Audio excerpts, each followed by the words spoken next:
দুই নম্বৰী মানুহে এনি টাইম গীতা ভাগৱতৰ কথা কৈ থাকে। দুই নম্বৰী মানুহে অনবৰত ধৰ্মৰ কথা কৈ থাকে। আমাক ধৰ্মৰ কথা কৈ থকা শুনিছে নেকি? মীৰা বৰঠাকুৰে ভাগৱত আৰু গীতাৰ কথা কৈ থকা মানুহক এক প্ৰকাৰে দুই নম্বৰী বুলি কৈ এক প্ৰকাৰে ভাৰতীয় সনাতনবিলাককে অপমান কৰিছে।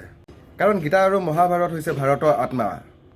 ভাৰতীয় সনাতনীসকলে নিতৌ ভাগৱত আৰু গীতাৰ চৰ্চা কৰে। হেৰ' গেদি, গীতা আৰু ভাগৱত আমাৰ আদৰ্শ, সনাতনী মানুহৰ আদৰ্শ।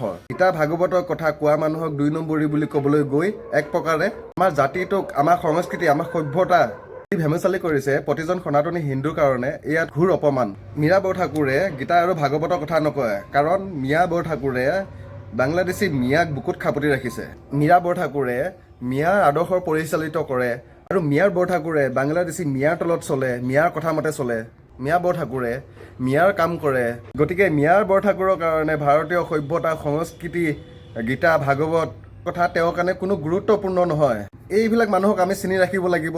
বাংলাদেশী মিয়া সুৰক্ষিত কাৰণে, বাংলাদেশী মিয়াৰ তুষ্টিকৰণৰ কাৰণে আমাৰ সমাজ, আমাৰ সভ্যতা, সংস্কৃতিক, আমাৰ মহাভাৰত, আমাৰ আদৰ্শক, বীৰ পুৰুষ ঋষিমণিসকলক বাৰে বাৰে অপমান কৰি আহিছে। এই মানুহখিনিক চিনি থৈ দিব লাগিব। আমাৰ জাতিটোৰ কাৰণে, আমাৰ সভ্যতাৰ কাৰণে, আমাৰ ধৰ্মৰ কাৰণে এয়া এটা ভয়ানক সংকেত। আৰু মোৰ কথাত যদি আপুনিও একমত, তেতিয়াহ'লে ভিডিঅ'টো এটা শ্বেয়াৰ আৰু এটা কমেণ্ট কৰিবৰ কাৰণে একেবাৰে নাপাহৰিব। ধন্যবাদ। জয় আই অসম।